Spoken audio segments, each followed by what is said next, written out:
আচ্ছা, তুমি কি এমন মানুষদের কথা শুনেছো যারা বছরের পর বছর সমুদ্রের তলায় কাটিয়ে দিতে পারে, তাও আবার ফুসফুসে অক্সিজেন সিলিন্ডার ব্যবহার না করে? এরা সমুদ্রের তলা থেকে খুঁজে আনে মাছ, মুক্তো আরো বিভিন্ন ধরনের সামুদ্রিক প্রাণী। একদম ঠিক ধরেছো, এটা কোনো কাল্পনিক চরিত্র কিন্তু নয়, বরঞ্চ বাস্তব। এদের বলা হয় বাজাও। এরা থাকে ইন্দোনেশিয়ায়। এরা হলো ইন্দোনেশিয়ার একটা সি নোম্যাড গোষ্ঠী।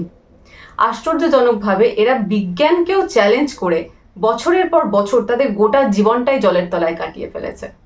কি মনে হচ্ছে, এও কি সম্ভব নাকি? নিশ্চয়ই সম্ভব। চলো আজকে আমরা ডুব দেব সেই রহস্যের সাগরে। দেখে নেব কি আছে এর পিছনে, কি বা এটার রহস্য। এখন প্রশ্ন হলো, কারা এই বাজাও? এই বাজাও হলো দক্ষিণ পূর্ব এশিয়ার মালয়েশিয়া, ইন্দোনেশিয়া এবং ফিলিপাইনের প্রাচীন জনগোষ্ঠী। এদেরকে বলা হয় সি নোম্যাড, অর্থাৎ যারা সমুদ্রে যাযাবরের মতন জীবনযাপন করে। এরা সমুদ্রেরই এক প্রান্ত থেকে অন্য প্রান্ত ঠিক যাযাবরদের মতন নৌকার সাহায্যে ভ্রমণ করতে থাকে। এখনো পর্যন্ত অনেক বাজাও পরিবার আছে যারা কিন্তু সমুদ্রেই জন্মায়, সমুদ্রেই বড় হয়, আর নৌকার সাহায্যে কিন্তু সমুদ্রের বিভিন্ন প্রান্তে ঘুরতে থাকে। এখন প্রশ্ন হলো, কিভাবে এই বাজাও ডুবুরিরা জলের তলায় দিনের পর দিন এতক্ষণ শ্বাস চেপে থাকতে পারে? গবেষণা এটা বলছে যে একজন বাজাও ডুবুরি জলের তলায় প্রায় 5 থেকে 13 মিনিট পর্যন্ত নিঃশ্বাস বন্ধ করে রাখতে পারে।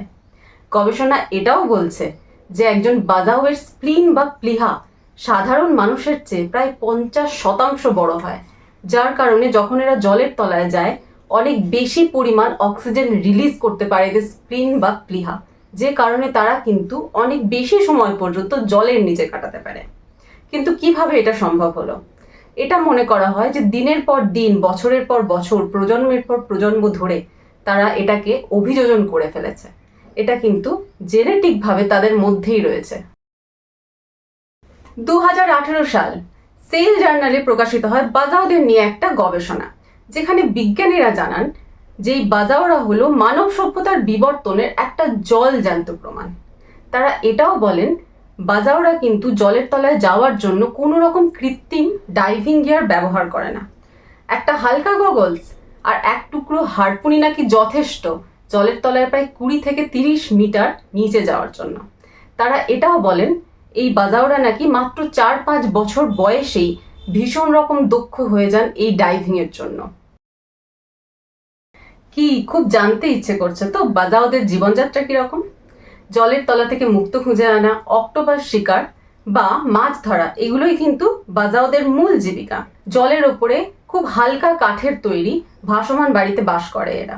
আর সমুদ্রের এ প্রান্ত থেকে ও প্রান্ত যাওয়ার জন্য তো রয়েইছে নৌকো। গোটা পৃথিবীর আনাচে কানাচে মোবাইল, ইন্টারনেট বা চিকিৎসা ব্যবস্থার মতন আধুনিকতার ছোঁয়া লাগলে পরেও বাজাওদের জীবনে কিন্তু এর কোনো সুযোগ সুবিধাই নেই। এরা কিন্তু এখনো পর্যন্ত সেই পুরনো জীবনযাত্রাতেই অভ্যস্ত। বর্তমানে বাজাওদের জীবন কিন্তু খুব বিপজ্জনক।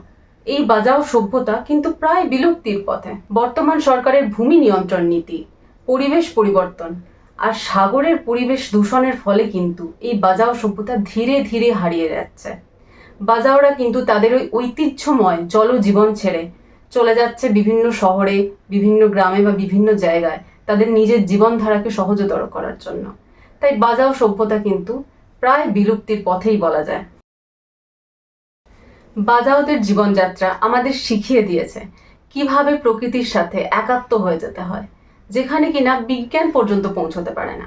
তাই আজকের এই যুগে যেখানে প্রযুক্তি ছাড়া, বিজ্ঞান ছাড়া এক পাও চলা খুব কঠিন মনে হয়, সেখানে বাজাওরা আমাদের শিখিয়ে দিয়ে গেছে যে কিভাবে প্রকৃতির সাথে একাত্মময় হয়ে উঠে জীবনকে অনেক বেশি সুন্দর আর সম্ভাবনাময় করে তুলতে পারা যায়। তোমার কি মনে হয়, আদৌ কি এই বাজাওদের কোনো রকম অস্তিত্ব রয়েছে, নাকি পুরোটাই গল্পগুজব?